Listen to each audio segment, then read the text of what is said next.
We're good to go. Good evening, everyone. Welcome to the October meeting of the Planning Board and Board of Architecture Review. Tonight, first up on the agenda, we have two public hearings. We will continue the discussion first of Plateau Associates, better known as Hidden Cove. So there has been some new news since we last met. We would like to take us through the new news. Well, in lieu of our special counsel, who will be here shortly, I'll sub in as Mr. Zarin approaches the lectern. No, please. Okay. Just get ready. A few things. Everyone should have gotten a copy of the letter that came in from SHPO. I believe it was dated October 17th or October 18th, specifically with regard to the remaining building that is on site. We've also circulated from special counsel a copy of the proposed finding statements, and some of you folks were kind enough to provide some statements. And I think tonight we have copies here of some proposed revisions to that from applicant's counsel with regard to the finding statement. Those are, I think, the two most significant things that are up to date. I also know, Mr. Chairman, that there was a meeting today that involved our consulting engineer, Kelly Sessions, I think some folks from our water department, Mr. Teese, and some folks from the applicant with regard to issues relating to infrastructure for water at the site. So I know that that's still a subject of some discussion. So I think that brings us up to date at this point. Okay.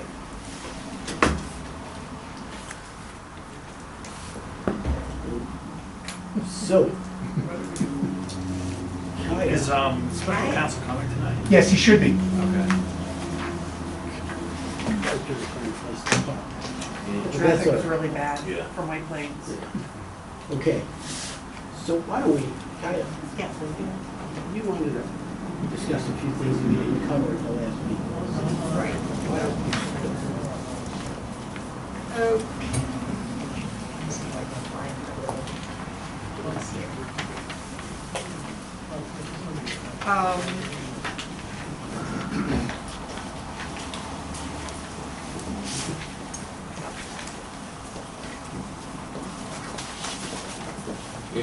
I had very few things, but I had a few things regarding the chronology of what has happened from beginning to the end, to where we are today. And I thought that it would be a good thing for all to have a few things in the chronology around the demolition of the larger buildings. There should be a mention of, we don't have to discuss whether there was a difference of opinion about whether the demolition was, in order or not, because the court did actually give a final definition or a final say that the original demolition permit would stay, but they also said that the building, that the office building was not part of that. I think we should just state Member factually. Gann, let me correct you right there. Okay. Because I did spend a number of the last few weeks going through the court files, and I'll be doing that again tomorrow. There was a motion made at one time to have the court decide the extent of the demolition permit. That motion was never decided by Judge Koba, because what occurred was there was a trial. She dismissed the one case, and as a result, basically everything followed after that. So there was never a determination made by the court. There were statements made by both sides as to where it extended, but there was in fact a motion made by Plateau Associates to ask the court for a specific declaration that the permit extended to include all the buildings that made up the tow factory complex. That was not decided by the court because the matter was dismissed on other grounds. Right. So I just wanted to be clear that while there was an application, it was never actually, that particular issue was never definitively resolved by the court. Okay, so So, yeah, I don't think there's a need to go into deep detail on that particular matter. I think what we should have, though, in there, chronology-wise, is that, you know, in the meantime, the complex was made a historic landmark in Ossining, and that's just a fact. It's not a matter of saying whether what happened before and what happened after is right or wrong.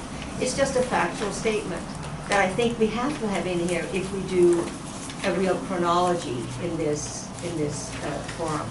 And if there is no, and if it's still then maybe an issue, it's ambiguous, there is no defined decision on whether the office building was under the permit or not. We could just make one sentence reference to that, or we could not. It really is only in hindsight when we, 6 months, a year, 2 years from now, go and look Well, I back. think it's fair to Right. have a single line Yeah. that mentions that this was put on the village's list of historic properties. I Right. think that's a fine statement. Yeah. And I think that's Yes, and that's really all I think we should have in there. fine. Okay.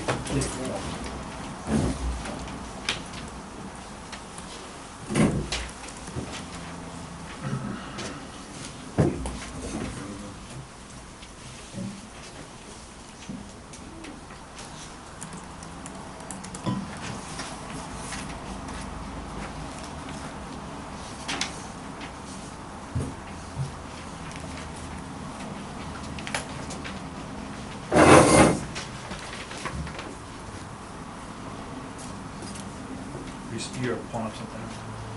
I was going to pull up something else. I mean, we had a little bit of a back and forth conversation around, I guess this is a little sensitive maybe, around the statement and the report of the condition of the office building.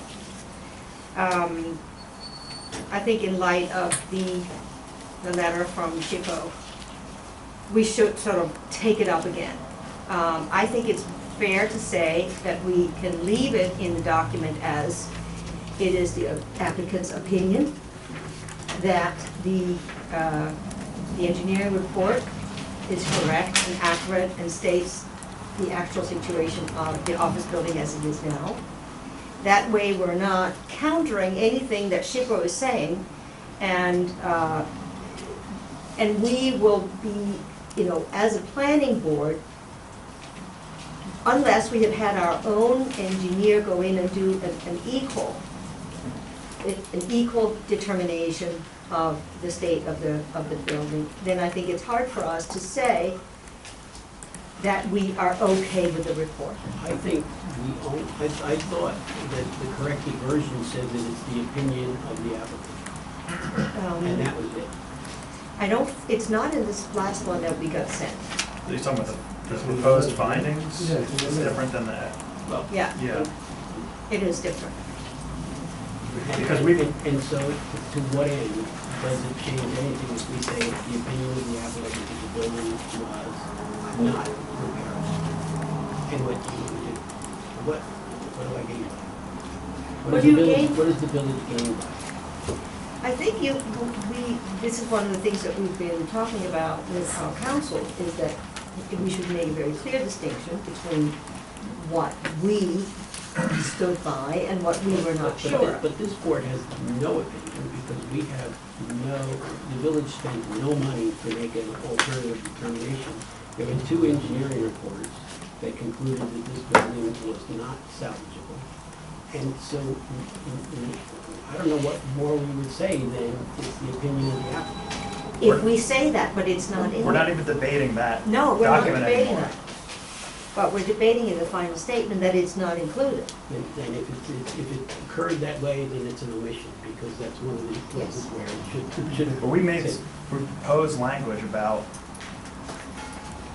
the impacts being mitigated by, obviously we haven't voted to accept that language, but being mitigated by making it available for the village or some other entity to take, or in the event that that's not possible, that it would be mitigated by the pavilion and the usage of materials.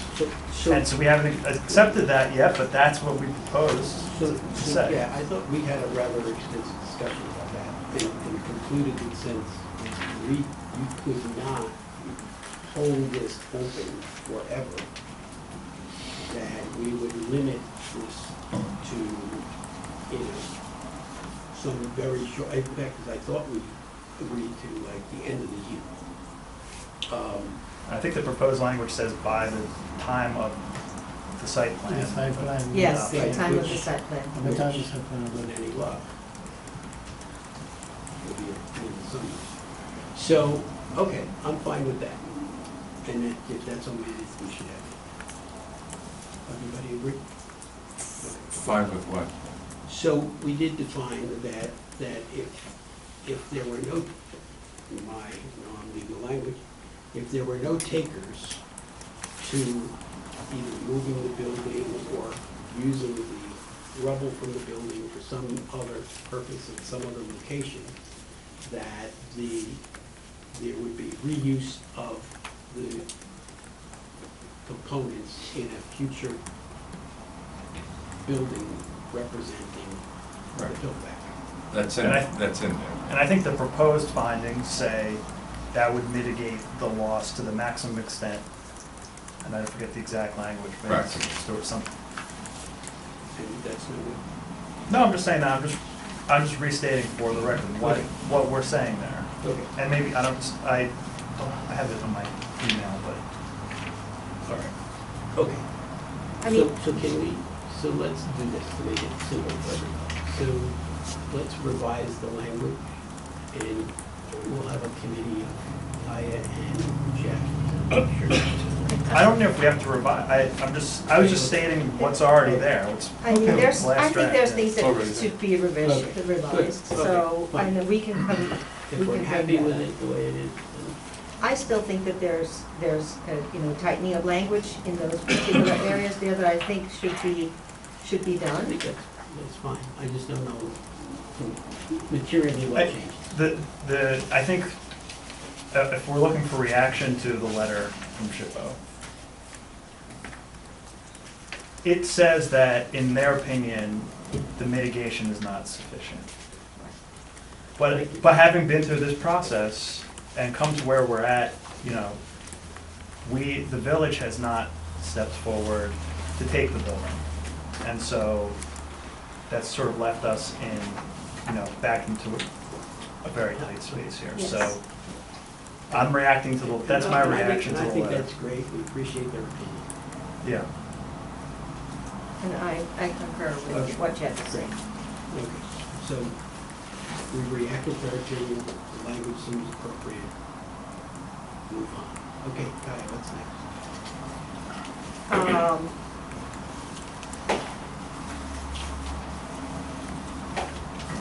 I just think we should be consistent with the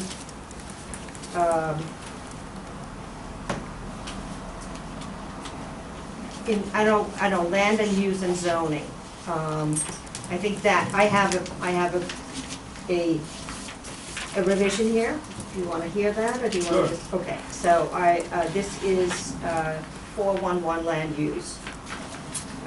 Preservation of the former Branford Pill Factory is no longer possible, and the applicant started demolition of the main factory building in 2015. That's just making that distinction between main factory building and the office building. The entire complex was locally landmarked in February of 2013. Currently, the office building which again, we can take that out, which was not part of the initial demolition permit, but again, we can change that, is the only historic structure left. Then the rest is fine, and then I come into, however, the applicant has agreed to a condition of site plan approval that obligates the applicant to construct and maintain a pavilion as part of the project, and has also offered ownership of the existing landmarked office building, I think we should put landmark in there, to the village or any, not one, or any of its agencies or related organizations for a nominal fee for potential relocation by the village or such agency or related organization. The term and timeframe, and this is where I'm differing from where you were talking just now. The terms and timeframe for such possible relocation shall be negotiated between the applicant and such agency or related organizations in question, and with oversight by the planning board and/or the Historic Preservation Commission. So if we, in this interim, do have somebody that steps up and says, we want to take the building, I think the Historic Preservation Commission and/or us should be a third party, just to make sure that whatever that person or organization that steps up and says we would like to do it, that it is handled in a manner that they're actually, that it works. And it doesn't say anything here about when the time limit is. I'm not putting any of that in there. So, I thought that we went over that last time. so, yeah, I already okay. said Yeah. what I was on my mind. Yeah. No? Shared earlier today, my final thoughts. Okay. No, okay. So I don't see consensus to have the negotiation and have the planning board or historical review commission as the third party. We just add that I think if there's talk of moving it to another site and that requires some action by the planning board, we would be involved at that point. So it would just be, we don't have to add that language. I think we would already have that We'd be involved anyway. if there was a new site plan. And my guess is the Correct. historical review commission would too, unless they took it out of town. So, okay. Any other? And then we are going to for the historic resources, the findings. That's where I think we have to have in here that it is the applicant's opinion based on expert evidence provided that in its current condition, the office building is not, and so forth. I think we all agree with that. Yeah, I think that was the intent. that was the intent, but in the applicant's opinion was not there, it was omitted. Sure. Is that appropriate once we make our findings to say at that point it's this is supposed to be our opinion, right? But Well, but the finding though is that it is the applicant's position that this is what it is, so I don't think that you have a problem with putting that in there. It doesn't, sure. Doesn't change. Okay.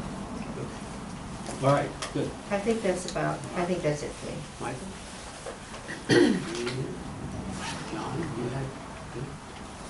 Nothing more than I haven't already shared. Good. Walter? Nothing more than good. Okay. What's left? Mr. Zarin, what's left?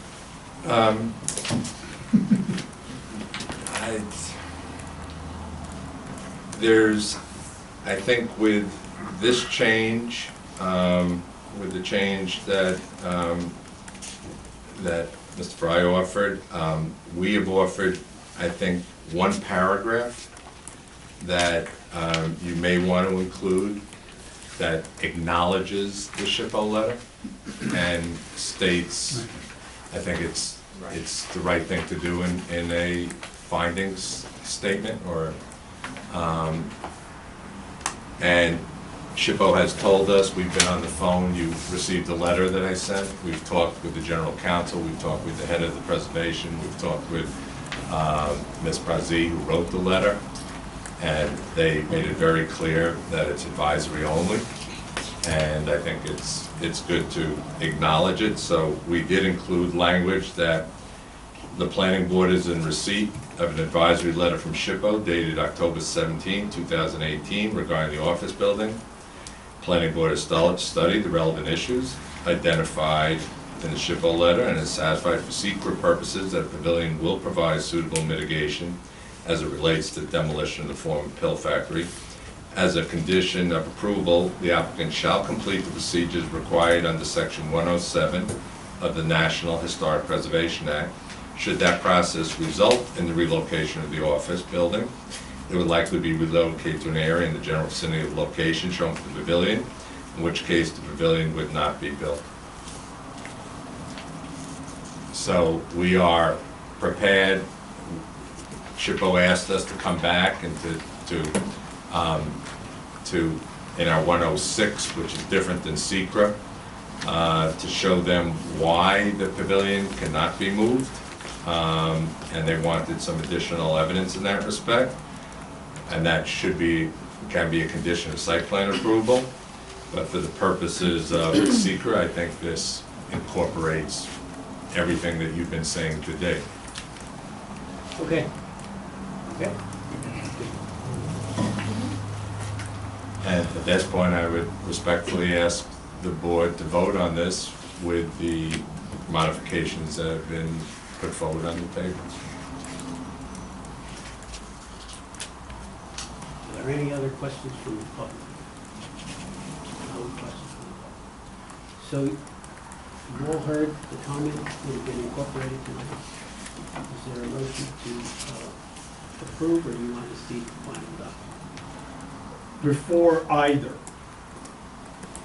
given the fact that we've had a co-person at the helm from the beginning who is not sitting in the room at this moment, but we anticipate that they will be here soon, I feel like we should adjourn this for a portion of this meeting until they show up. Or, They did indicate they'd be here. right. Okay. I mean, this is I agree with that. We have. this is just too much of a moment to We have- ignore the we fact. have, we have one more public meeting. So there's, okay. So let's table this for 30 minutes or so. We'll move on to public hearing for the Austin Children's Center. Good evening. Hi, Eric Heyer, KG Architects here representing the Austin Children's Center. Here with me tonight is Richard Wishney, who is a board member of the school, Howard Milbert, who is the executive director, raised his hand in the back, Steve Grog, who is our civil engineer, and Travis Snell, who is an architect in my office, KG Architects. Back in August, we did an initial presentation to you on the project. Can we pull up some slides? Just as a refresher, Austin Children's Center has been part of the community for over 100 years. We are planning to relocate to 32 State Street. And it's a relocation and consolidation. Most of our program currently housed in 2 houses, and the third part, which is an after-school program, is currently in a church facility. Ultimately, we're looking to house somewhere between 180 and 200, up to 220 students in our new facility at 32 State Street. The program would include 14 classrooms, 1 multi-purpose room, faculty and staff, office, and break space, as well as 4 playgrounds that are age-specific. On campus, we are showing 18 to 20 parking spaces, and we are providing the balance of that parking off-site. When we met in August, you had 3 issues that you asked us to look further into and help address, so that's what we're planning on doing this evening.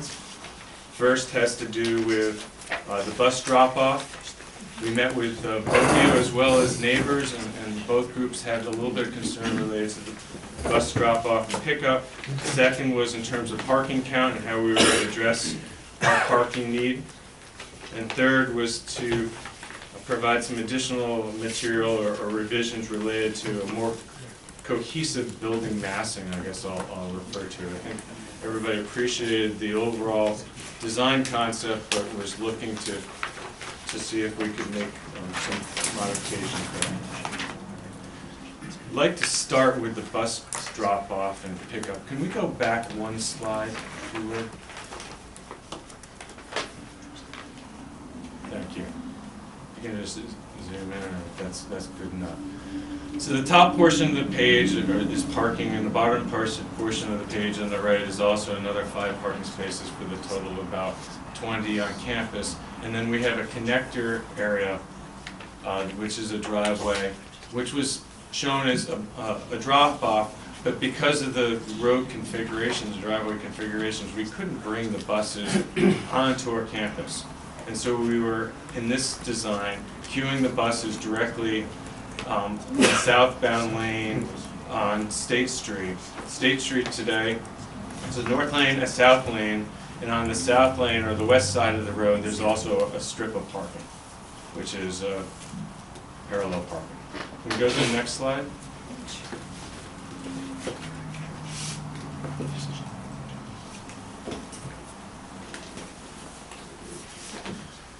So if we just focus on the right end of that, you can see that sort of orthogonal connection, as was shown before, is now curved. What you're seeing there, kind of in gray, is how a bus would turn onto our campus and back off. It's that zone on our property is actually large enough to have 3 buses pull off of State Street and drop off the pickup. Now, when it was on State Street, there was concern that when a bus stops, the little stop sign comes out, the flashing lights go on, and cars both north and southbound would have to stop. Once we pull onto our property, that condition should be alleviated, and cars should be able to continue to go north and south as we're dropping off and picking up children. So that's how we are addressing the bus aspect of the proposal that you asked us to look a little bit more in depth into. If we go to the One quick question. Sure, go ahead. See the car that's indicated as parked on the west side, right? You happen to know, so is there a space south of that, a parking space that's going to be? So that's just south of where that car is located is actually a driveway. There's a Okay. driveway that's right up against the property line, so nobody would plan to be parked there. So Well, that we're not- car, where that car is located right there is about as close to our property line as it would be. Perfect.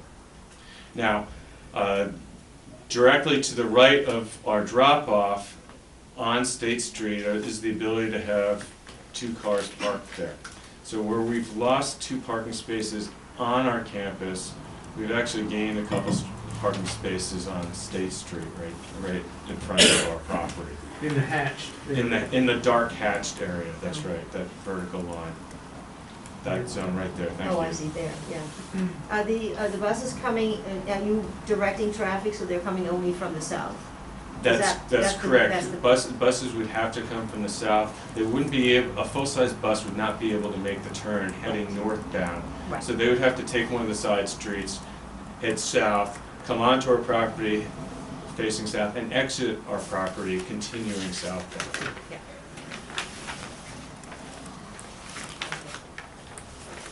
I would, So, are you saying that, so south is at the bottom of the page? So you're saying that bus is gonna come south to north, and then Yeah. it's gonna go through and make another right-hand turn and go south again? the bus is gonna start from the north, heading south, Okay, that's gonna better. turn onto our property, exit off our property, and continue south. South, So it's gonna continue in one motion. Got it, okay. That's right. The next slide. Okay. That means that, I think that means they have to come down Main Street onto State Street. Because Academy Place is, where's Academy Place in relation to your entrance? It's, Now it's it's slightly north. north. North. It's north. Isn't it just one block? Yes, It's half a one block block. north. Yes. Okay, so there's enough for them to wiggle their way around. You could come down Academy and then you could Okay. turn Got east the next street down. Is that Broad Avenue? Broad Avenue to Spring Street. Right, one of those you can Got turn. it, okay. That's right. I'm going to actually invite Richard Wishney to come up here to talk, because he's been helping in terms of addressing the parking and negotiating with different organizations around the community. We have several options that we've been discussing. As you can see in this drawing right here, we depict 20 parking spaces on our campus. It's shown 20 parking spaces directly above, and that actually has been modified since then to be 30 parking spaces. So on our property and directly opposite our property, we're looking at 50 parking spaces. In our initial submission, we had a chart that showed between 7 o'clock in the morning and 7 o'clock in the evening how many car parking spaces that we felt that we needed at any given hour over the course of the day. And the peak time on that chart showed 50 spaces. If you look at the code and how the code reads and responds to the number of classrooms we have and our population, that the code actually states that we need 61 parking spaces. And so Richard has been talking with some of the zoning board staff, I believe, and can sort of address a little bit in greater detail where we stand on that. Good evening. Richard Wishney, 47 Brybrook Drive, Barcliffe Manor. I want to correct the record just slightly. I'm not a member of the board. I'm a volunteer on the construction committee. We have, I think in your file, you will find an agreement with 5 Broad Avenue. The owner of that property signed an agreement with us for 30 parking spaces. At the present time, that is a paintbrush manufacturer, does not use any of his front lot. He has a lot in the back as well, where he receives trucking supplies and equipment. Howard, the director, is here with us this evening. He can tell you that we've had communication with the United States Post Office. They have a parking lot south of our property, north of our property, thank you. And they only use a small portion of that during the day. They have a parking facility attached to the post office, which they use for trucking, and there are some cars in there. But just up the street, going south, on the same side, they have a large parking lot that they hardly use at all. The Village of Ossining has been interested in that lot for a very long time and has had no success with the post office. But Howard had a meeting. Postal representative came to the community. There's been further communication. There seems to be some interest in accommodating this possibility of, the suggestion is that the Village of Ossining would purchase that lot, make it available to the Children's Center possibly during the day hours of 7 to 6, and then in the evening and on weekends, that would be available for much needed downtown parking. We've also had conversations with the Star of Bethlehem Church. I believe the Board of Directors voted last night to give us the opportunity to park 40 cars on their parking lot. The problem with that is that it's a half a mile away. If in fact none of these other possibilities come to fruition, we would have to use the Star of Bethlehem parking lot and bus or shuttle our employees back and forth. That's not desirable. We're very excited that Michael Wolf of 5 Broad has in fact given us the opportunity now to take care of this issue. If, I believe, the architect could better explain this, that the requirements for the Ossining Children's Center to operate at 32 State Street really only requires 50 spots. We now have made that possible. However, the zoning may require an additional 10 or 11 spots. And if that does become reality, we would have to go to the zoning board to get relief for the 11 spots. So that's the picture. we're well on our way to solving. Before you the problem. leave though, Richard. Yes, If I may. sure. And then we'll turn it, or you could, the presentation can go where it needs to go to next. Along with the suggestion that there, at some point, it's going to be gauged with the zoning requirements.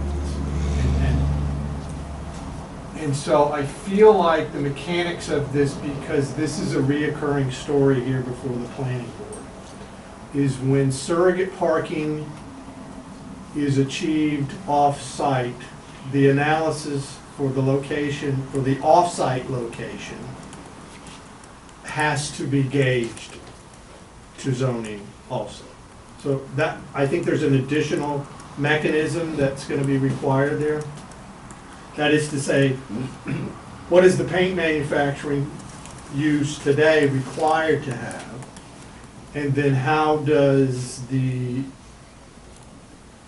it's 30 spaces now, not 20?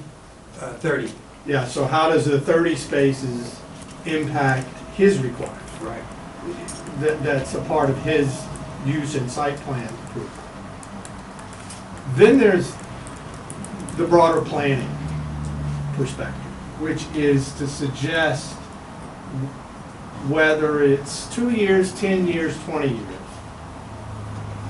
that corner parcel likely is not going to be a park.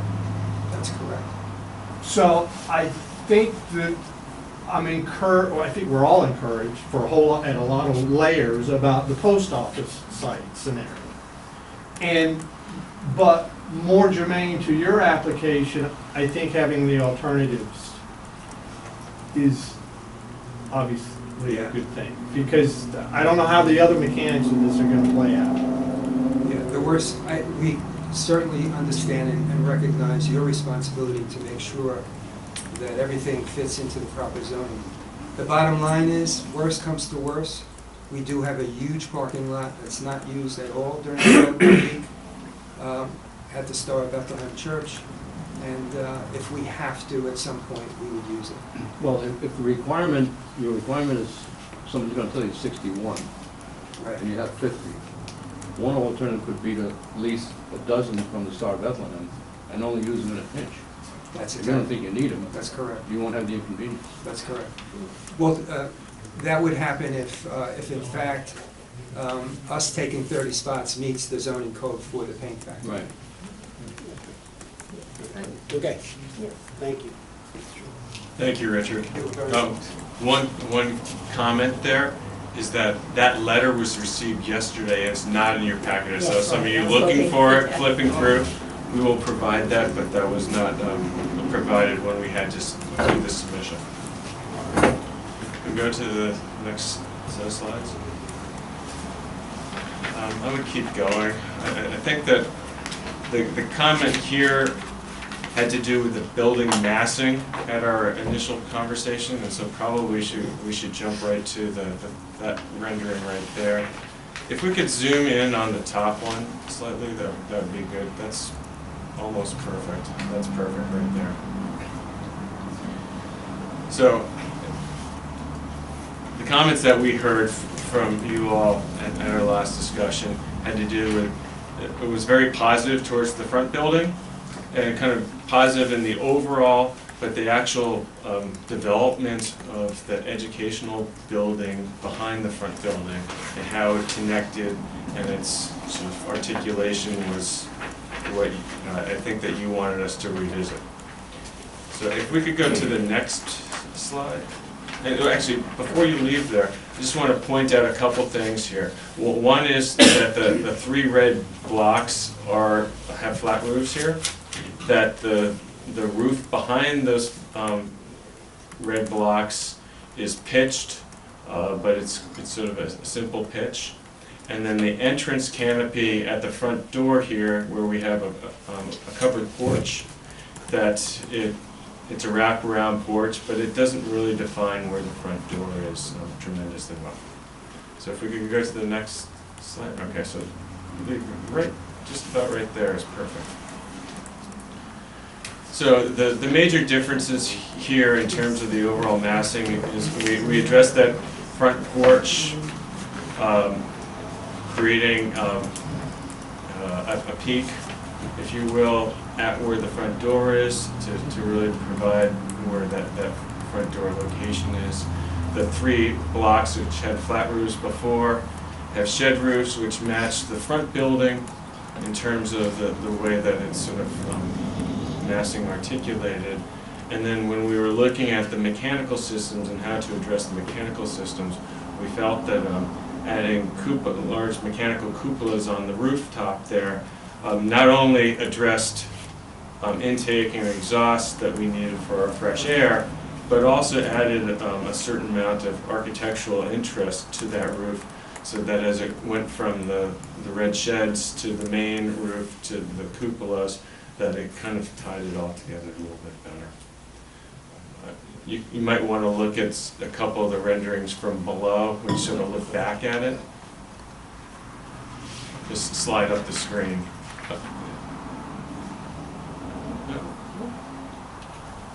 Zoom in on the one on the left, maybe. Just pan up the page.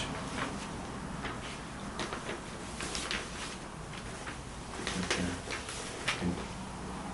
And so the one on the left, again, sort of shows how this building is nestled into the slope of the site. It's a 3-story building on the downhill side that 5 of 14 classrooms are at that lower level with direct access to a playground. They are the 3 through 5-year-olds that are in that area. On the main level are the youngest children, so they have the shortest distance to walk, and their playgrounds are also on the main level. So they're the one group of children that never really have to leave that one level. And then the oldest children who come after school would be in the classrooms or in the upper portion of those red boxes. And they would utilize the upper floor, the second floor, as well as the playgrounds on the lower 2 levels for their outside use. The volume on the far right there is the multi-purpose room, and that's a dedicated space for everything from lunchtime to indoor ball recess type of things, as well as larger group gatherings inside. Happy to field any questions. Do any of the updated renderings show the curvilinear bus entry as opposed to the rectilinear? This second further down, This one does right there, yes. Okay. That does there. and, yeah. So that shows that there's a car in that bus loop. Because the buses are only really coming for 15 to 20 minutes in the morning and again in the afternoon, there is an opportunity during the day to utilize that bus loop for 10 or 15-minute parking, for temporary parking for visitors as well. So, again, trying to maximize the use of our asphalt on campus so that people that need to drop off, I don't know, a snack, a lunch, a sweater that the child forgot at home, there's that opportunity right there to utilize a drop-off right adjacent to the front door. So the bulk of the off-site parking is staff parking? That's right. Okay. Across the street, those 30 parking spaces would be all staff parking spaces. And the on-site parking that's reserved for transient visitors or some other pattern is about how many?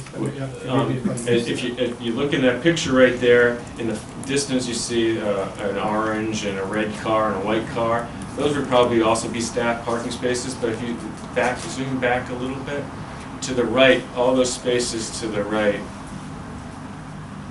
and there's 13 parking spaces, I believe, there. Those would mostly be utilized for a parent drop-off pickup. Over the course of the Over day? the course of the day. In and out? Yes. And as we got more comfortable with traffic patterns, a couple of those may be turned into faculty staff parking spaces, but really right now we're dedicating those to those peak periods of time, and in the morning and the late afternoon when parents are going to be coming and using those.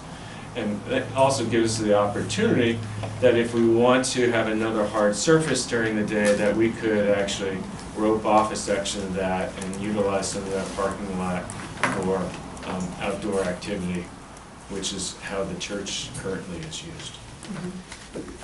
It strikes me that the athletic fields, particularly the lower, is so nice.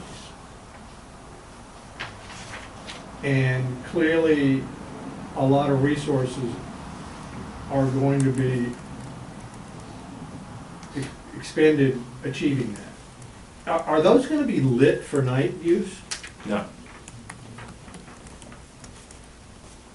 Absolutely not. And it looks like, a right or a wrong answer, I was just thinking. it looks like a full soccer field. That's a very modified field. It's a 60 by 100 or 120 footage. So it's really, if your children play soccer, they try to teach them on smaller fields because you get a lot more touches of the ball, and so you improve your skills faster. And that's what it fits on this campus, to be quite honest. Are there night programs often? No, we rarely have night programs at the Children's Center at this time. Howard Milbert, the executive director. And this facility wouldn't alter your current pattern? We haven't really thought about that at this point.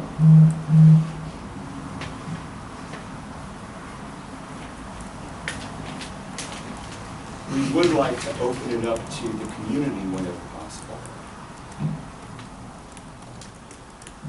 Seems like there's an interest for a 4th of July party. Yes, We've there been is. told Fireworks. we have an excellent view. I have a question about I see a revenue stream. the new configuration of the bus loop. How do you anticipate that you would have bus traffic and car traffic, you know, children getting to the campus by both methods, and how the traffic flow would work if you've got buses queued and, you know, cars coming in and out? Yeah, we continue to look at that. I think that from that upper rendering there, as you turn from the parking lot onto the bus loop, I think we are planning on modifying that curb so that everybody's exiting the property, whether it's bus or car, going through that loop. And so you have basically one entrance point, which is both for buses and cars, and one exit point for both of those. So you're saying, like, if someone to the right of that photo at the top was to exit, they're going to come out and cross in front of the front building and then out? That's That's the current thought. The next, Yes. This way. What, they're gonna make the hard right through the, They would just come on a straight. No, you said they would modify that curve. Yeah, but what I'm saying is people, they're just gonna go straight.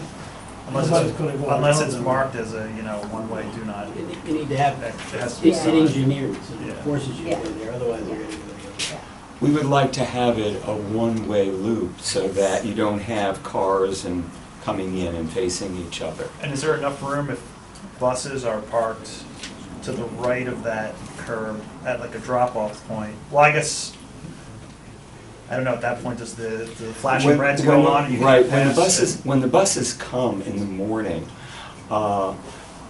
parents know that, you know, they're not going to be coming or going at that point. Also, it's a relatively short time, it's about 15 minutes at this point. In terms of 15, maybe 20 at the most, but 15, close to I 15. mean, on Emwell, when you have, I mean, I take that trip every morning. So, you know, it's each bus is maybe, in the morning, is very fast. It Yes. is about 3 to 5 minutes, and there's welcoming teachers there. In the afternoon, it's a little longer because the kids want to Exactly. linger and may not want to, you know, it's a different act, it's a different thing. But I agree that it should be, it should be formed and shaped so that it really is, yeah, maybe So I think you're some right. other I kind of think- curving. I think this to make needs a it little work. more engineering, but I have a different question. strikes me that parents drop their kids off in the morning. The school buses show up to take their kids to the appropriate school. And then in the afternoon, the reverse occurs.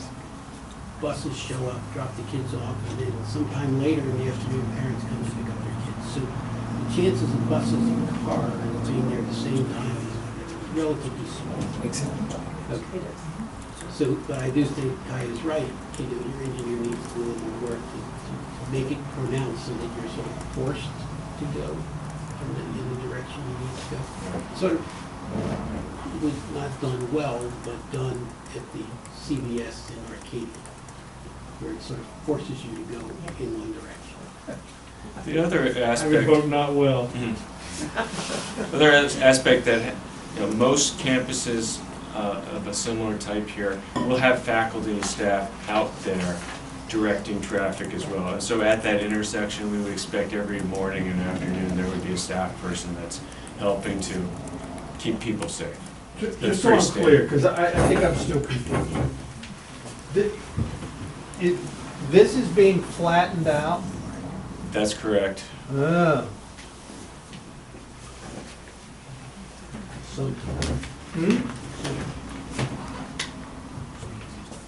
Yeah. Okay.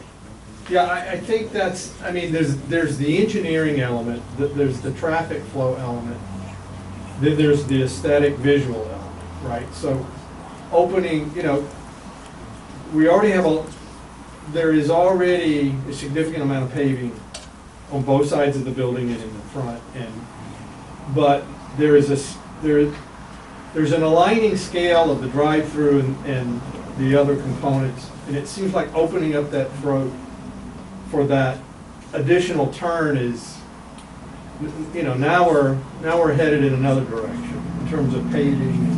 And I realize it's probably percentage-wise, maybe it's another 2 or 3%, but I think aesthetically it's a big move of the needle, I think. But John, we'll look at that. One comment I'd have in response to that is that drop-off lane is 2 car widths wide. It's 22 something or 24 feet wide. And so it's really designed so that a bus or car could be parked there and that the exiting cars would be pulling off to the left of that. And so you really don't have to shave that much of that corner off to be able to make that turn. okay. I'd like to make a couple of comments on the overall building. I think, you know, it's becoming an idea now, which I like. It's sort of the farm, the barn, the main house, and the outbuildings, sort of the outcroppings, and I like the fact that it is gaining an identity of that nature. I think the mechanical towers or cupolas is a great idea. That does remind me of a barn. It does really come right there. And I think it's going in the right direction. Materials-wise, maybe, you know, I think since you have that bold red statement, you could be bolder in the back annex in the gym area. There could be also a bolder statement. You know, I know that black is not necessarily the thing we want, but black pitch is a very and vertical. You know, Latin is a very sort of.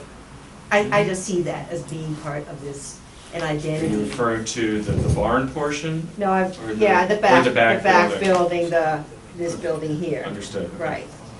So that, you know, so that there is that sense that this is the structure that's been built on, and it's now taking this form and these inhabitants, which I like. I like the story. Thank you. Couple questions. Are there gonna be like deliveries during the day, like delivery trucks? I mean, that's something I think we kind of, you know, we're concerned about the traffic, but also if you could speak to maybe the operation of deliveries, if they occur during the day or at night. And also I was curious where the garbage area, if you guys have So given that some thought or not. the garbage, as you loop around that entrance turn, and there's 5 parking spaces on the far side there, there is a dumpster enclosure fence zone. You might have to go to the site plan to show that. It's cleverly concealed behind the Yeah. front I was trying to wonder. building Yeah. in this Yeah. view. If we go back a slide or It's sort of two. next to the side entrance, right? That one, that slide right there.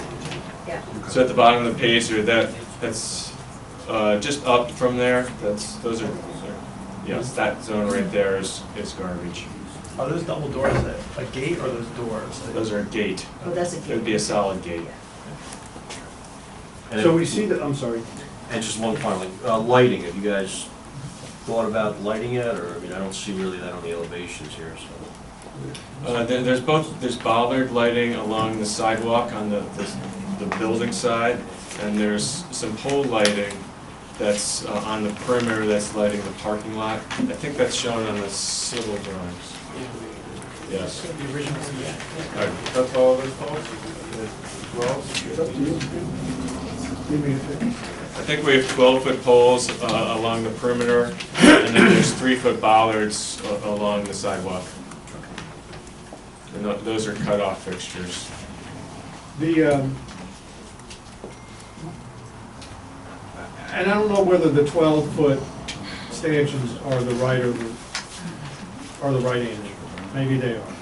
But here, I think one of our, at least mine, and I think perhaps a few other members, one of the disconnects between public schools who don't come to the planning board and yet have parking lots knitted into all parts of our community, we end up with Walmart scale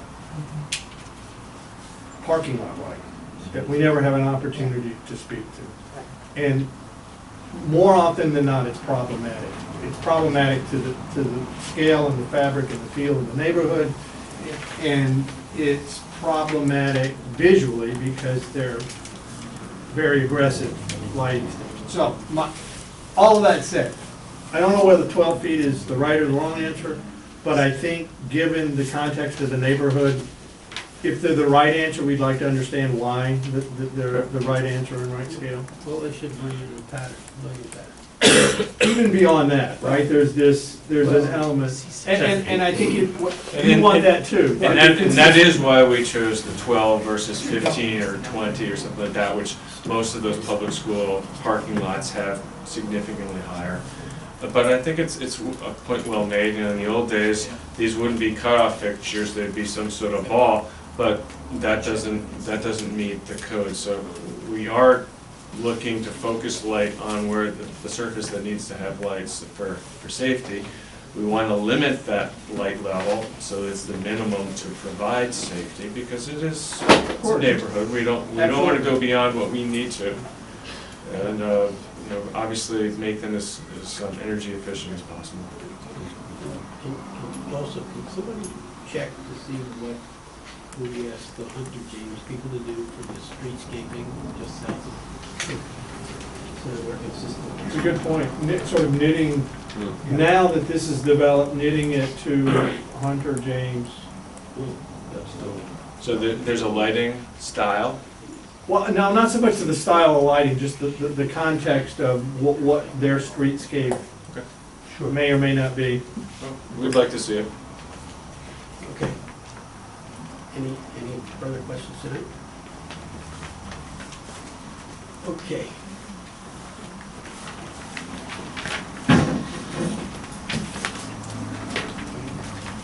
So. Site plan, we have to do site plan, we're going to hold this public hearing open for the site plan. Okay. So we'll adjourn this for tonight. Is this a public hearing? It is. So does the And I public? think well, we can ask the public, is there any public here that wishes to speak tonight that hasn't spoken before? How about in the back? Anybody here for this application, the Children's Center? No. Okay. So this will be continued at next month's meeting? Yeah. Okay. By the way, we should make a note that, what, Jamie, when is the next meeting? That's Thanksgiving, so it's necessary. November 27th. So it's after Thanksgiving. Okay. All right. Thank you. You're adjourned. All right. So let us now continue the public hearing President Code.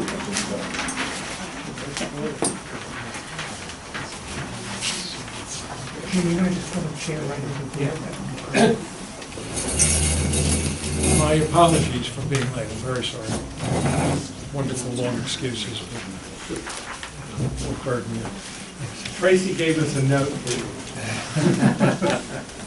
So we have had some minor revisions to the final draft that I'm not sure who has the notes on, but to catch you up.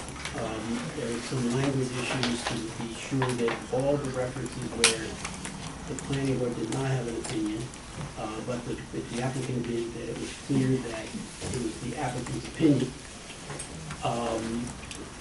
Mostly, the discussion was around the final disposition of the office building.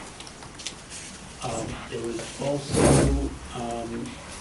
a section that we wanted to be clear that both the pill factory building itself and the office building were designated as a village landmark, and that should be someplace in the.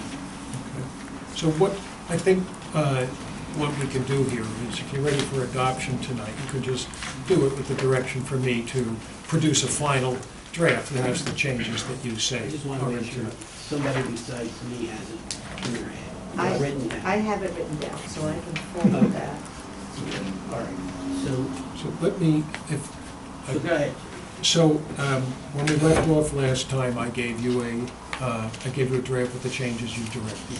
I just want to check, so I put in the affordable housing sections and so forth. I think since that time, there's been some more work done about water service. So if it hasn't already been discussed, I think we need to put in a provision on water that mirrors what we put in on the sewer. That it'll be a condition that they take care of whatever water needs to be taken care of for the project. The police and ambulance, I think I saw somewhere that was there a report back? There was communication, I know, with OVAC and Chief Sylvester met, I think Brad, I think they met with you.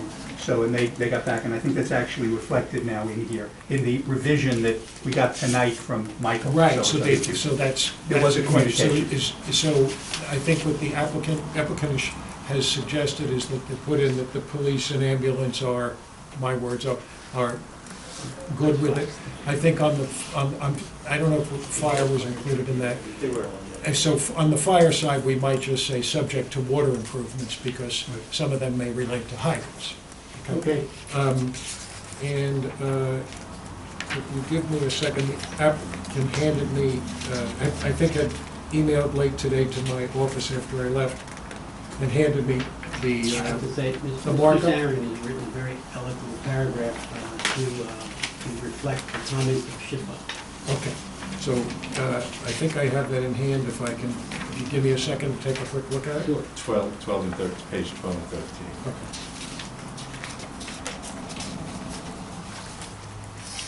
In red. In red.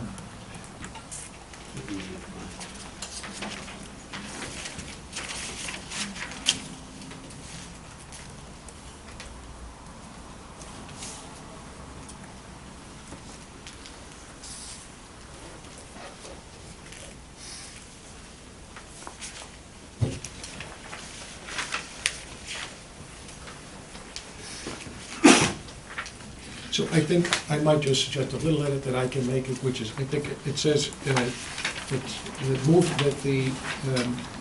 the pavilion would provide suitable mitigation as far as, I think I would just want to make it the above described moving or creation of the pavilion. So I can pen that in for you. And on the final,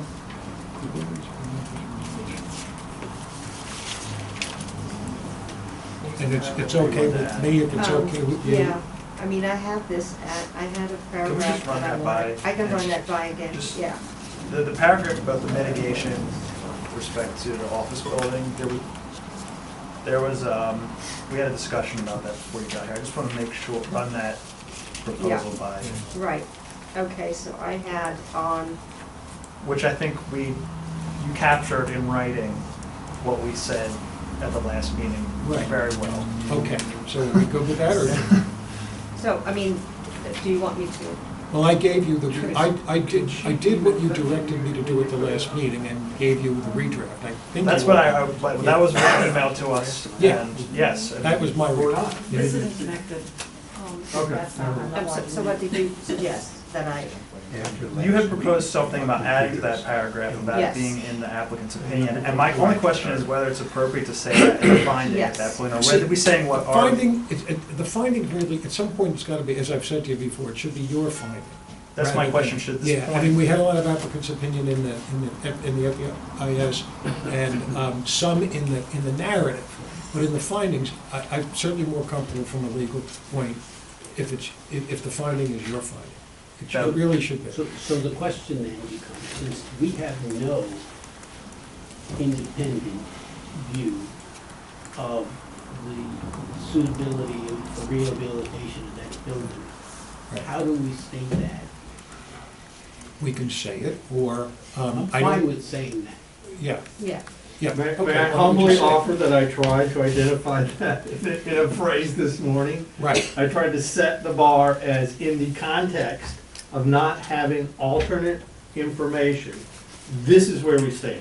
yeah. Right. No more, no less, that's all we And I can say. thought Yeah. that was good language. Yeah. Okay.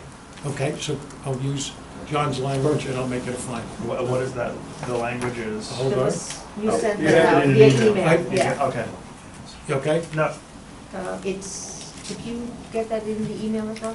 I got it. Yeah. Okay, are we good? I have not reviewed that Okay, language. You hold have on. it? Yeah. Yeah, hold on. I'm sure if John wrote it, it's great. No, I really was, but it addressed this very notion where we're headed Jeff, it doesn't sound like. about we It can't, does. we're not What's here that? to It put doesn't sound like a experts. lawyer. Have to make it sound like a lawyer. Let's see where that is now. I think that came today, right? Yes, Early this morning. 809. A lot came today, by the way.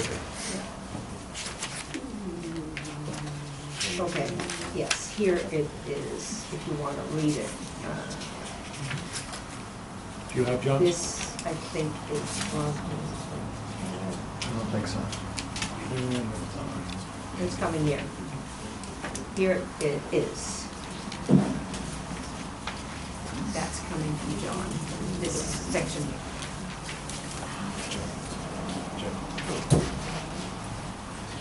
Thanks.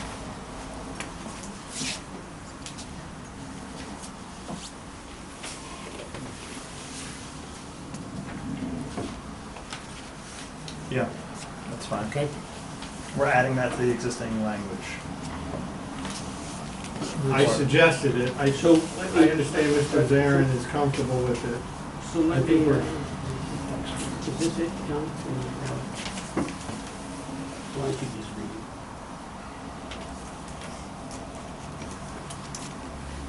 The italics was what it originally said. Do you want me to? No, I just tell us what you want. Here, is it easy to read on this? Yeah, Mr. Zarin has it, he just. Yeah, do I- Well, let's hear it. Okay. I want to hear Let's it. hear it, The yeah. planning board, so here's what I'm suggesting, in lieu of the language that was in, the planning board assessed the conclusions submitted by the applicant's engineering expert in the context of no alternate studies or contrasting expert opinions. It's just fact. Planning board's assessment recognizes the challenged current condition of the structure, its location on the proposed site, and the fact that the structure's floor elevation does not comply with FEMA requirements for elevation above the established floodplain depth. Fact. I know you provided some comments. Yes, right. But that's, I think that's next field over. This is a fact. Everything that happens after that is irrelevant. Not irrelevant, but I don't think we can speak to. Further, the planning board recognizes the final design of the surrogate pavilion will evolve and be refined during the final site plan and ARB review process. As no entity has acted on the applicant's offer to donate the existing structure for relocation, the planning board is satisfied the pavilion will provide suitable mitigation as it relates to the demolition of the former pill factory. and then I say, or some reasonable facsimile therein. But, because I thought the guys at the end of the table in the ties would get their hands on that. Okay. The only comment which I'm happy to let go of was that FEMA is not relevant for historic buildings. I mean, you're not required to do, And I to understand the do that, notion, but- but that's not completely true. no, I So I know. don't think we can go. No, we I can't think put we it in just- there, and I agree that it should. We just have to leave it at the fact Yeah. that we know. We got it. You got it, Jim? I think I have it. I think from my point of view, you're in a position to adopt if you choose to do so. Are there any other questions from the public? Any other questions from the public? Who would like to make a motion to adopt the fine, Secret finding. finding with the changes discussed? Walter moves. And just one quick question, this is the final draft or the final? This is it, this is it. The absolute final. This is not, your site plan resolution is to come, within which you have the opportunity to put conditions and so forth and so on, and to embody some of what you've said. Right. All right, so we have a motion. I'll second. Michael seconds, all in favor? Aye. Opposed? All. Wow. Let's all take a big piece. How about a hug? So now you say amen. All right. All right. Quick, two other items. One item, I believe the board has discussed writing or sending referral letters to the ZBA and the Board of Trustees, and has certain letters before it. And we are going to the ZBA, I believe it's on or around November 8th, and the Board of Trustees is potentially tomorrow. We may not go to tomorrow, I need to talk to, but the ZBA is coming up, so we'd appreciate if those referral letters, at least on the ZBA, can get to the boards. They were drafted, a draft was provided by the applicant. We then made our suggested changes to them, and they are in circulation to you, Chair Clark, and others. The action of the board at the last meeting was you authorized Chairman Clark to send those letters. That's right. So the chairman has the authority to do that. They're out there in draft, and I think we're close. Try to get it in by the end of next week. Give our other fellow board members something to read. Okay. Appreciate that, that works. And third, we would request at this time, unless there's any further public comment on the site plan, that the site plan hearing be closed.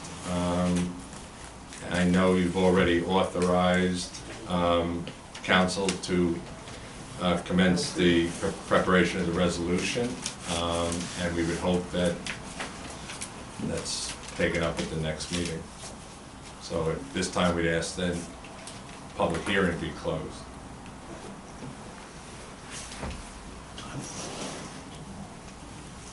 You would ask I'm us to interested push in the back. board's opinion. I don't really see the rush, but Yeah, I Didn't we don't, discuss the last meeting, keeping Yeah. it open while the other boards looked at it? yeah, that's right. And then we were gonna get the letters and all that. okay, fine. So we're going to keep it. Okay. All right. Anything else? No, that's all tonight. All right. Thank you. Have a great night. My All right, apologies thank again you. for being. All right, Ryan. All right, so we will,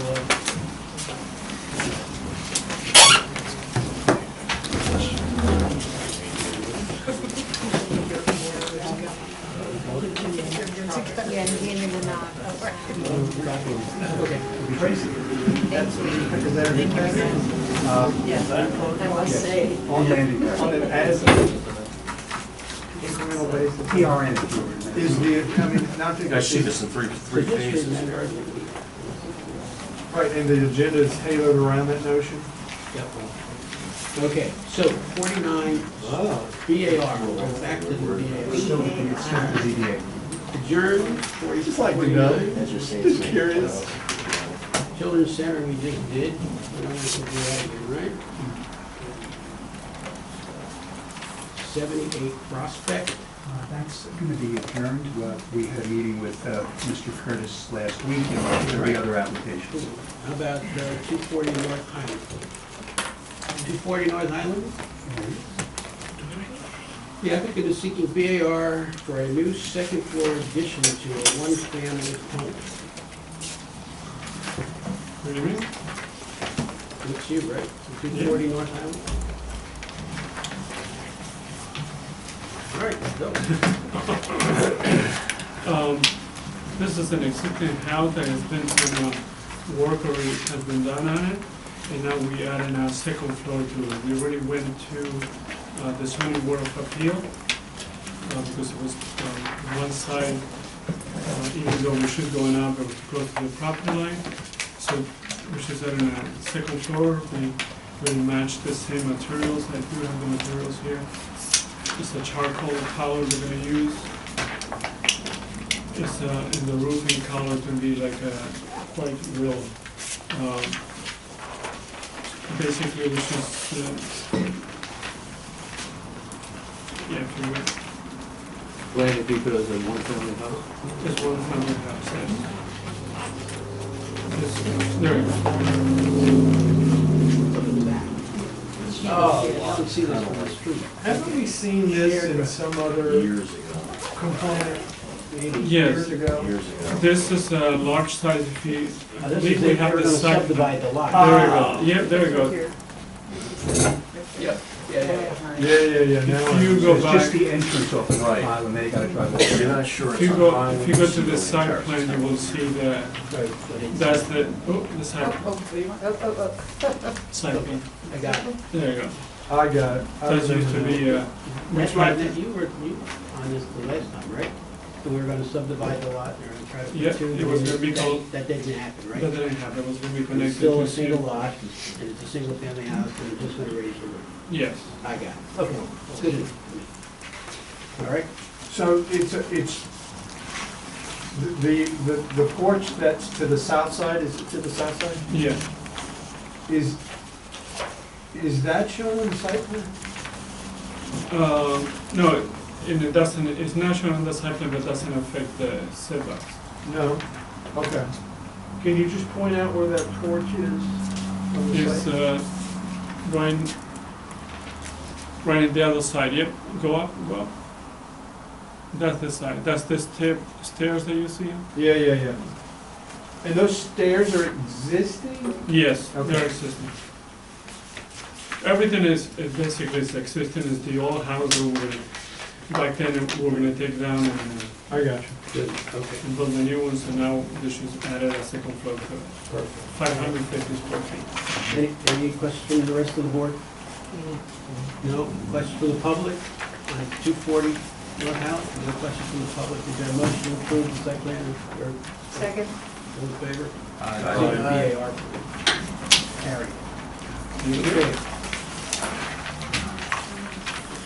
It's Rentals Management, 185 North Island Avenue. Is there somebody here to speak to that? It's the gas station. Right. Maybe, just, let me just bring the board up to date on this. This was heard by the board, I believe, 2 months ago, and the board approved the revised site plan at that time. Subsequent to that, I was in communication with counsel for the diner, which is at 191. They've exchanged certain documents, which are now in your folders. There were some discussions between counsel for 185 and 191 with regard to that area between the two properties. Those discussions did not resolve themselves. So Mr. Turner is here. He is the attorney representing the diner at 191. So Rick, I'll hand it over to you. Thank you, Mr. Kahan. Frederick Turner for DD's Diner, the adjoining property owner. We submitted a letter from Adler Consulting that addresses the impacts of the site plan that was previously reviewed. And before I get to that letter, I just want to make 2 points very briefly. We were unaware of the application to amend until September. And we had been following the previous site plan, which was approved June 2017. And this site plan shows a chain link fence 3 feet off the property line, something you know, we accepted, and really thought that if that's the way it was gonna go, that's something we could live with. But, you know, we were, since that site plan was approved, there was some confusion about the public notice. We did not participate, you know, previously, and welcome this opportunity to be here tonight to talk about the final approval. The site plan regulations, which I know you're very familiar with, talk about consideration on the impacts on the neighborhood. And I would urge you to please consider impacts on the neighbor, the adjoining neighbor. As set forth in Mr. Adler's letter, which, do you all have a copy of? I have extra copies of that, if you don't. Why don't you just summarize? Can you just? I read the letter. Yeah. And just summarize, I mean. Sure. I'm not sure what you're. Summarize. You're netting it out. And let me ask you this, I'm sorry, not to interrupt your thoughts, but have you familiarized yourself with the previous dialogue of this board on that application Yes, I regarding did. this particular theme? Yes, I did. Okay, Yes, I did. please continue. The letter, and which I do want you to all have. Do you all have it in front of you? I made. So I'm gonna ask again, the gist of this. I will. Okay, because we're talking about a fence. Yes. I assume. Well, any barrier. Could you box those down? Because please? I have some questions in too. I'd like to hear what your alternative solutions. Can we just get to that? We would prefer no barrier at all, to have it just as it was originally. As set forth in the Adler letter, there's impacts on the diner associated with creating a barrier. A barrier in that travel lane forces a driver using that pathway between the two properties to shift, unintentionally, inadvertently, shift the vehicle closer to the diner. For passenger cars, of able-bodied people, that may not be much of an issue. For a handicapped van, for an emergency access vehicle, for a delivery vehicle, it's a significant impact. In the recommendations of the Adler letter on page 2, it says, quote, creating a hard edge along the exiting path will have a negative impact for traffic attempting to exit the diner. This next to last paragraph. There are impacts associated with the approval of creating a hard edge, a barrier on 185. We would ask that there be no barrier at all, that it be contiguous blacktop. In the declaration that I've submitted, we recognize the property line. We make no claim to that property line. We just don't want traffic to be shifted closer to the diner. Both sides agree on the property line, there's no dispute there. We agree, and the sworn declaration that I've submitted recognizes their survey. So have you had this conversation with the owner of the adjacent property? We've had continuing dialogue, and we couldn't come before you tonight in a joint agreement, unfortunately. We've exchanged drafts to Do do you that. think you can do that next month? I honestly, if there was any chance, I would say yes, but I don't think that's realistic. We could go back at it again. And so in the context of that, in the context of where we are at this minute, and the context of where you and the adjacent property owner left off, your appearance here tonight, what was your expectation what did you come here to achieve tonight? We would like you to ask you, as set forth in the Adler letter from Adler Traffic Consultants, to revisit any barrier along the common property line, and suggest that if you understand the impacts of a barrier on that narrow passageway, it would be better for everybody if there was no barrier on that, along that route. We're not here to undo or object to the gas station at all. But I think that notion, we identified that notion and we shared the notion with the applicant. And I understood the next step was for you and the applicant to get together, and it sounds like that happened. Yeah, we had dialogue. And so, but if I'm understanding you correctly, you're reporting tonight that that dialogue didn't achieve what you thought your desires were going. We couldn't come to you with a joint statement. And it's not just the diner and the applicant. It's the landowner, Getty, who holds a master lease, and the applicant. Yeah, we can get a lot of cooperation from the applicant, but there's other parties involved. So what leverage do we have to move the needle on this? Given where we are now? Well, to the extent that this board can make it, the property line is agreed to by all sides. Right. I don't think that it was ever. So the real issue is, what do you want at that particular location? How do we accommodate the best real-world planning effort along that side of the building? That's what we've always said. How can we tell them not to have a fence? Exactly. So if the other mechanism's not working, Right. now what? Well, I think part of it is to get the applicant back in here. You know, with all respect to Mr. Turner, it's the applicant's presentation to us.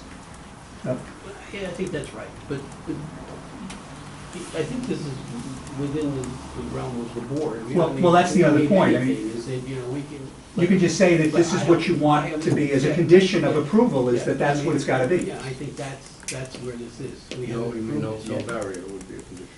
No barrier, yeah. But I quite frankly don't know how I feel about that. Where are we at on the status of what we've already, haven't we already? No, what you had was you approved it, but given that Mr. Turner raised an issue, and then there were discussions between both sides, there's no drafted resolution. Okay, so, because I just want to put on again on the record, it's already on the record, we had a discussion, the site owner, the applicant, originally wanted to put a chain link fence on the property, and we thought that from a planning perspective, that was the inappropriate fence. And we went back and forth, and they came back with, I believe it's a white, we even talked about the materials, but it's a posted rail type design.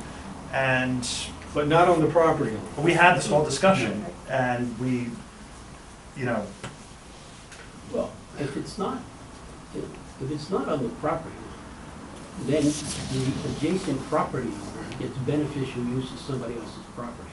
And I don't think that's what the goal of this board is. Because there's no curb there. No, in fact, at one point, there had been a discussion early on where there would be, in essence, let's call it planters or vegetation 2 feet in. Right, But that exactly. effectively would allow folks at 191 to traverse 185's property, which was not the idea, and certainly not something this board could approve. But as a condition of approval, you could determine how you want the two properties to effectively, what that, delineation between the two could be. Do you want it the railing post? Do you want something else? But, And again, and let me just finish one thing. One of the issues that complicates, and Mr. Turner said, is we've got an applicant, we've got an owner of the property, and we've got a net lessee in Getty, and they are all not on the same page. And that's making this, I understand, and I felt, but Joe, let me share my thoughts about the notion you just shared. I think we've never taught, it's so close to working, but it doesn't work well. That's kind of the zone we're in. And I think if there were diagrams created on the Dee Dee's Diner side, what we would see is not so much a wheel path going onto the adjacent property, but vehicle overhangs swinging around over the property, right? And so it's that close to getting it to work better, not well, but better. So if there were a 2 or 3 foot sod buffer Exactly. There's no barrier. It's probably easier to maintain than that fence that's gonna get knocked down. Exactly. Yes. I mean, that's the whole And other. so, you know, and it's sort of interesting, we talk, you know, I don't wanna get into, because now we're into the site plan of the diner too, and that's a train wreck. But anyway, even the curb cut to get into the diner coming south and making a turn, that curb cut should have been readjusted and made so it makes sense. None of that makes sense, but that's not what you're here for tonight. But since you have an opinion about your neighbor's, how your neighbor's property will be used, I have an opinion about how you use your property. So I would suggest you go back and talk to these folks and say, what you heard tonight is that the planning board seems amenable to not having you install some kind of a plastic or wood facsimile fence, similar to whatever we decided, and that a grass buffer would be put in with a 3-foot buffer. I don't care how wide it is, but and see what you get from that. But I don't particularly want to. In all fairness, I think if we go back and look at the minutes, that question was put to the applicant directly. Right, it was. I think And they're he declined. Well, but I think they've done a lot. They actually have moved the sidewalk in and created a buffer, which we asked for, and they did it. No, I'm not saying they weren't accommodating, Okay. but they dug in for some reason right here. Well, I think there's probably ample reason for that.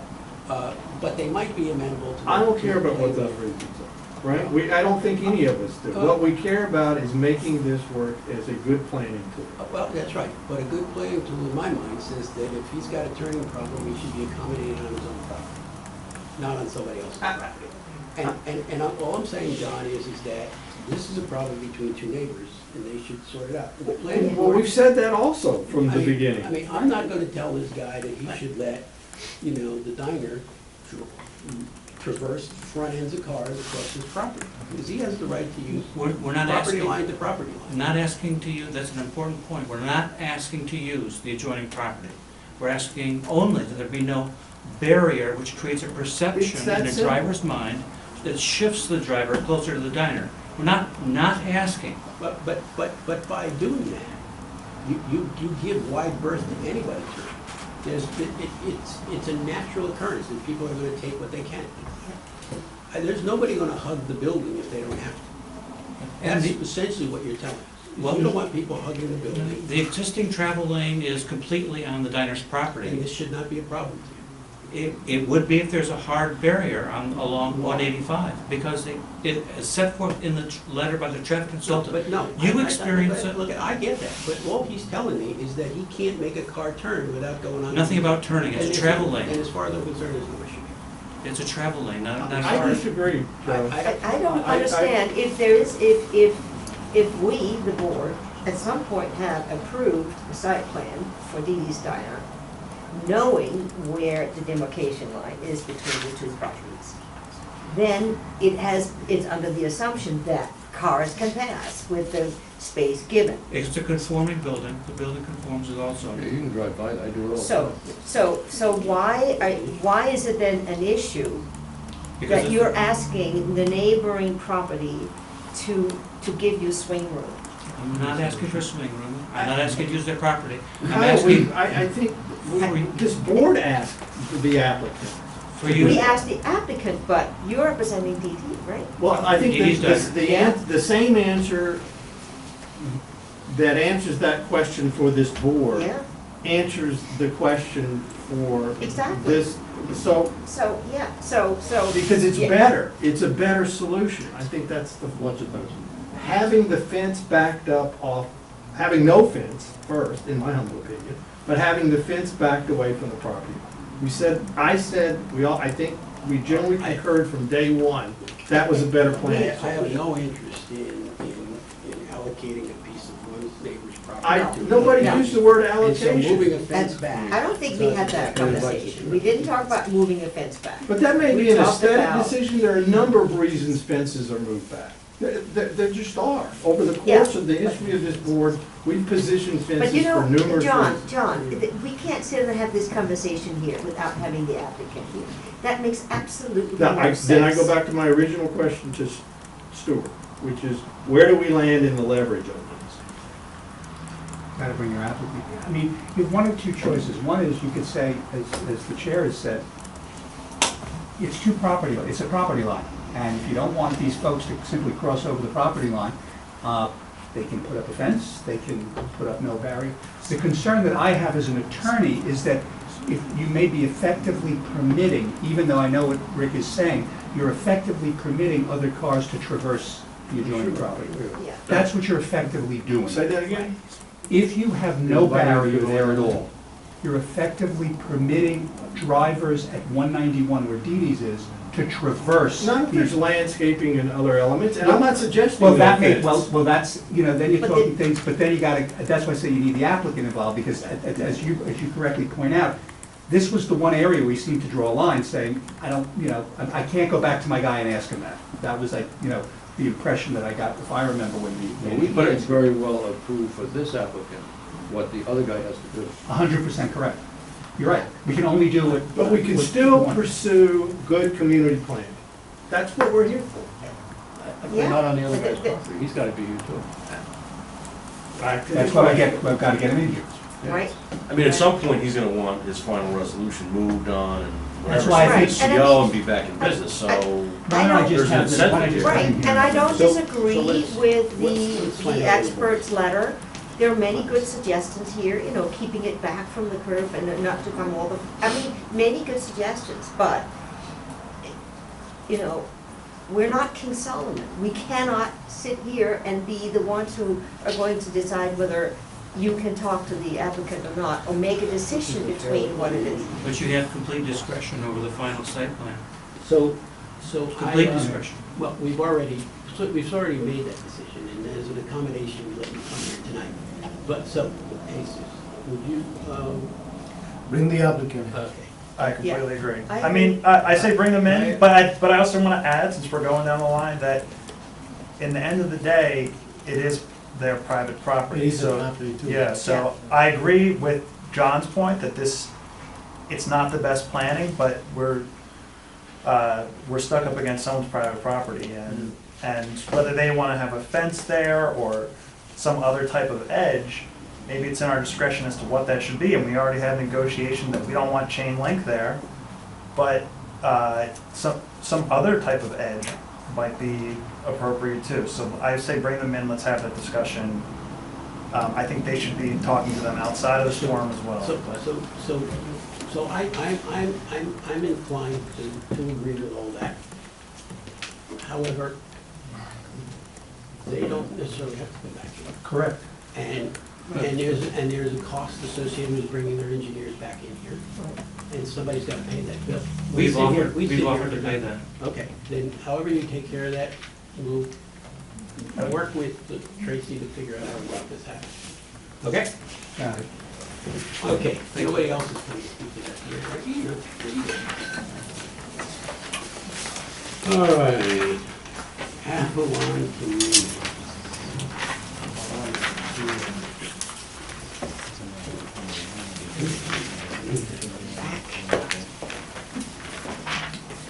So, Good evening, Chairman, members of the board. Here tonight again with Lindsay Romano from Avalon and Peter Wise from my office. We submitted a proposal at your request from last meeting for an alternative method for providing transportation.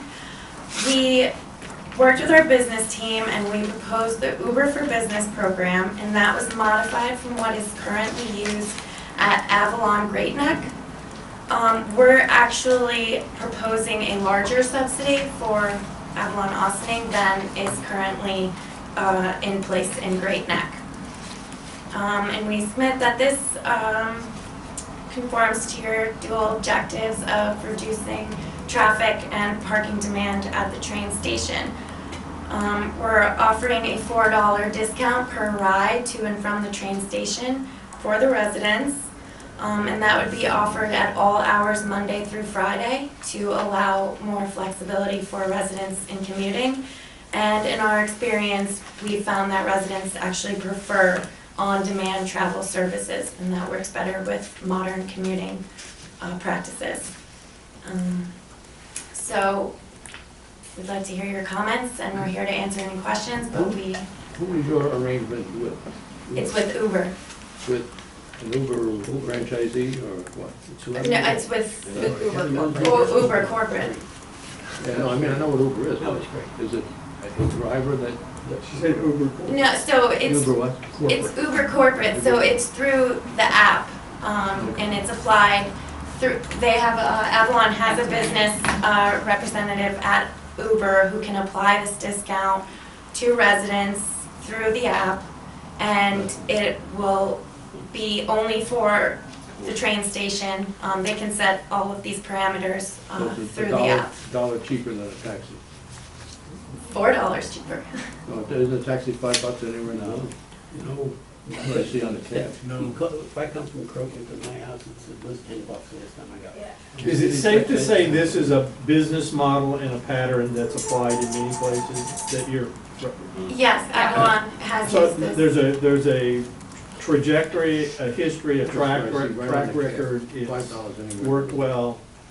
Yeah, it's what we're starting to see in all of our new developments. So it's a relatively new phenomenon, but it's where we see us going when we're working with different municipalities. But yeah, I think the average Uber fare is $7 to $8, and we're saying we would subsidize up to $4 of that. And to Andy's earlier point, would be. How many people again use this services over there? So currently, we only have 2 residents using the shuttle because the shuttle is a monthly fee. We think that the demand, the attrition rate with the Uber would be much more increased than the 2 people that use it today. How long is your deal with Uber for? I mean, the idea is that this is in perpetuity, so I mean, as long Is it as. written somewhere that's in perpetuity, or is it for the last? Well, we have the ability to cancel the agreement with Uber, but we're offering it as a proposition to the board that we would offer this to our residents in perpetuity. But I, as a resident, could I expect the thing to be $6 a year later? You know, we can't control Uber's rates, so we got comfortable with the $4 based on where we thought we'd like the demand to go. We said currently 2 people use it. I mean, we'd like to see up to 30 people using it at any given time. That would be about 18% of the apartments. That's kind of where we were looking. That was our aspirational. There wasn't a cap on the shuttle. I think we had a condition that we would have some sort of transportation to kind of mitigate the additional single car traffic on the roads. No, necessarily, but I'm I don't at a think, cap on I the mean, cost of the 100% of the tenants in Avalon County decided to Uber to the railroad station, they're covered. Yes, they would be covered. So there's no, Good solution. Yeah, and we would market it appropriately so everyone would fully understand that the benefit was being offered. person and a 2-person tenancy, one goes on the 6 o'clock train and one goes on the 9 o'clock train. Anyone on the lease gets the discount. What's the current rate of parking at the train station for residents? It's $4.25. $4.25 for village residents, $5.50 for town residents. So even if you use this twice a day for 20 days a month, it's a substantial savings. So there's an incentive to reduce parking at the station and use the service tremendously. Everything goes away.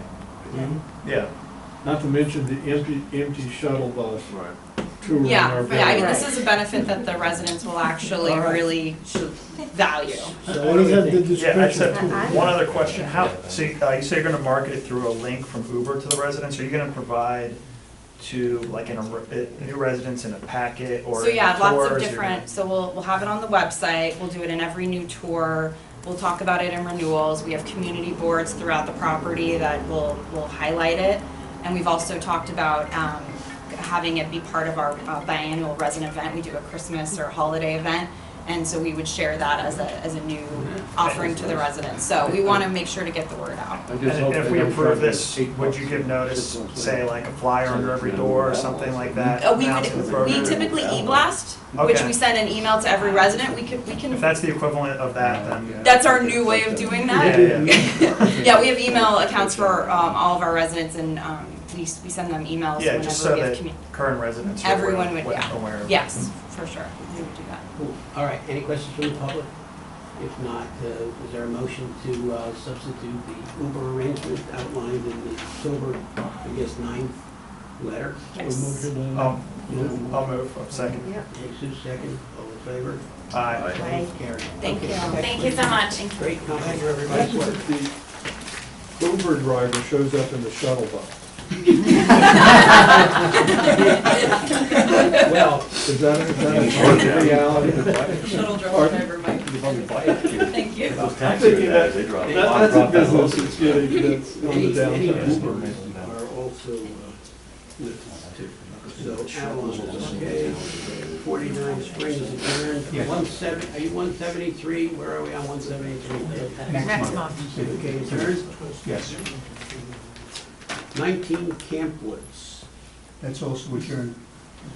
But, Mr. Chair, I know at the last meeting, there were requests made for information regarding 15 Camp Woods, the Chabad. Right. So let me update the board on that, if I might. I had an opportunity to review the planning board files, and last Friday, the building inspector and code enforcement officer Jim St. George were actually at the Chabad to go over that. With regard specifically to the site plan, deal with that, then we'll deal with other issues. Site plan called for the parking lot to be paved and striped. That has not been done. You called for the fencing to be worked upon. That has not been done. The site plan approved 6 bathrooms in the facility. There is 1 bathroom on the upper level that is basically for use of both men and women. On the lower floor, there are 2 bathrooms that are operational but not completed. The other 3 bathrooms are currently being used as storage closets. They have not been turned into bathrooms. There are no current COs for the building. There are open electrical permits, and there are open permits for virtually everything. I have a list here from the building department. I was sent today the orders to remedy that have been sent to the Chabad today. There are open electrical permits for fire alarm systems, for alterations. There are open plumbing permits. There are photographs showing open, electrical wires that are dangling. My suggestion is to have the rabbi here at the next meeting to go over the issues specifically as relate to the site plan, and also with regard to these other issues. The building inspector and the code enforcement officer spoke with the rabbi on Friday.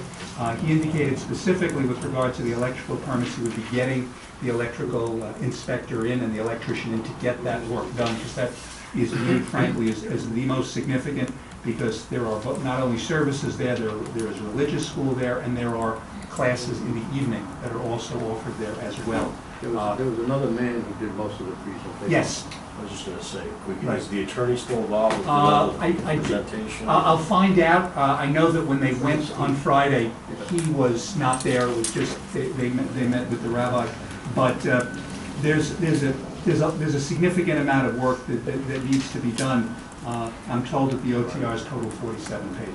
I mean, we had a lot of assurances from him that all these things are gonna be taken care of, there weren't gonna be any of these issues, because, that was some of the concern of the neighboring community, that Understood. things weren't gonna get done, so. Well, that's why I think it's important. Shame on us, or shame on us. Well, I think it's important, that's why I think it's important to get them in and see what's going on. And from the building end, we're working on getting all that stuff taken care of. If it is not done, within the 30 days, the building will be placarded, because it's simply put, because you just can't, have that circumstance as to what's going on. When did they get the approval? I did this before my time, just kind These approvals were, I don't have back in 2015. Probably years. Oh, yeah. Yeah, because some of these permits, one was pulled out in 2016, another was pulled out in so I think the original approvals were in 2015, and then we're looking. Winter of 2015. Yeah. Okay, thank you, Stuart. So, I'm sorry, when we had this discussion Can we have the approved site plan documents here? Oh, absolutely. I'll have the files here and we'll put them all up. Great. Okay, so the Children's Center we took care of. 103 Groveland Avenue, applicant is seeking conditional use for residential use of the second and third floor. As a housekeeping note, and I've alerted Stu, I am recusing myself from discussions and voting on this application. As well as I, because I have an interest in this property, so I'm recusing myself from this Did we application. get paperwork for this? 103, you should. Kai, if you don't have it, I'll give you No, I mine. might have it. No, I would do it. It was in the company. One of the barbers. The old world headquarters. That was one of them. And bar on the bottom, a barber and a barber next door. These are all perfected. That's all I can say. These are just additional photos. Oh, great.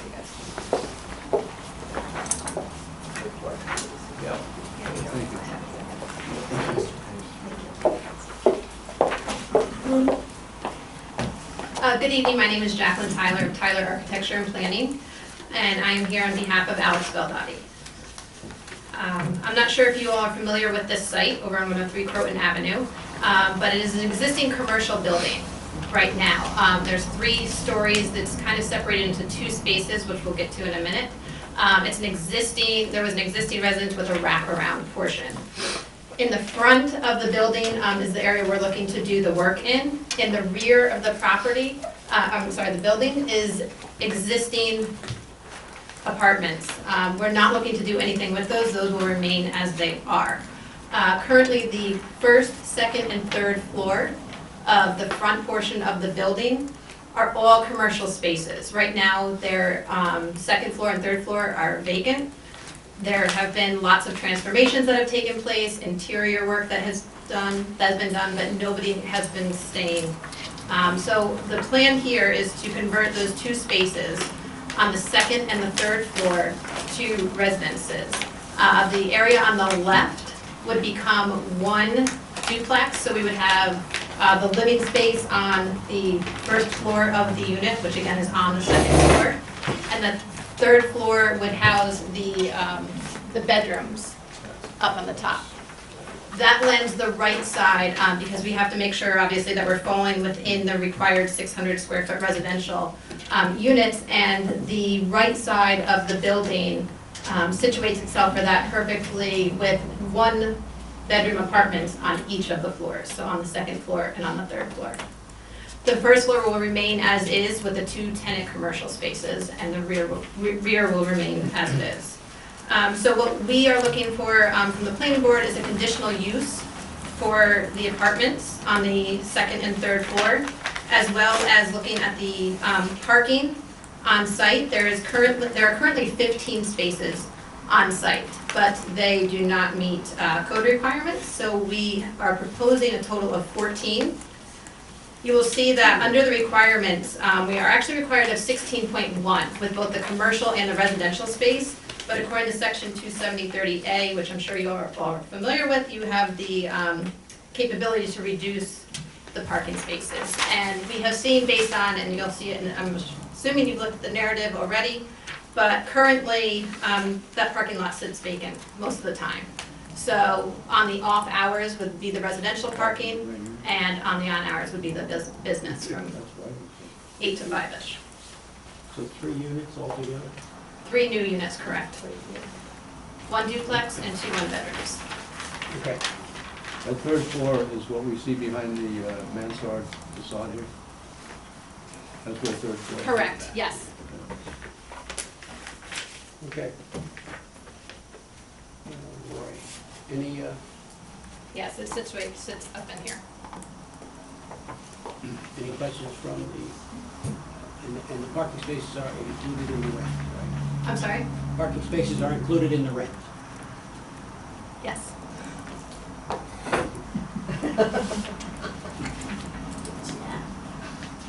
There's one bar, so that doesn't have to move on. We could get them each their plaque for their They name. carpool. Okay. Any questions from the board on this? Soon they're gonna Uber. I think it's a great idea. I think it's good. And Sue? I did. Yeah, good. Welcome. Yeah, We're fine. good. Okay, any questions from the public? No questions from the public? Motion to approve the site, the conditional use and site plan, Walter, I'll second.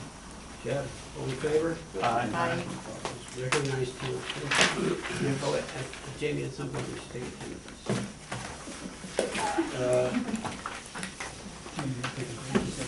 Always at the end to make sure you stay here.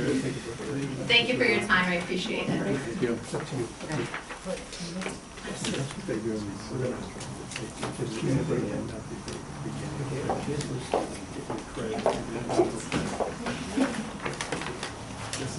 We are on a break. Short break, sir. You're saying that that's not part of it. Anyway, I have access, it's cumbersome to log in on the desktop.